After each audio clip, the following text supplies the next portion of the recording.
आज पूजा ठेवलेली आहे आणि पारंपरिक नुसार किती वर्ष झाली? 19 ऑगस्ट 1977 पासून माझं दुकान चालू झालंय.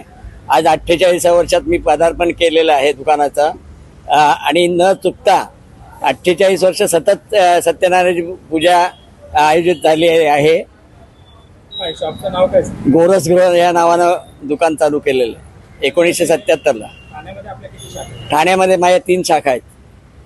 तर आपलं नाव एक वर्तकनगर, एक नितीन कंपनी जवळ.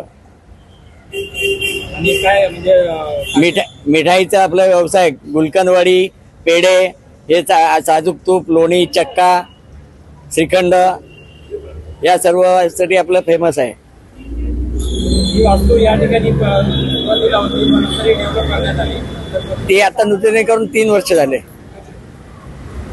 नाही तर ह्याच जागेवर आणि ह्याच ठिकाणी 48 वर्ष आपण व्यवसाय करतोय ते. आणि ग्राहकांचं दुकान आहे ते. ग्राहकांची कशी पसंती आहे? ग्राहक आमचं दुकान म्हणून ते समजतात.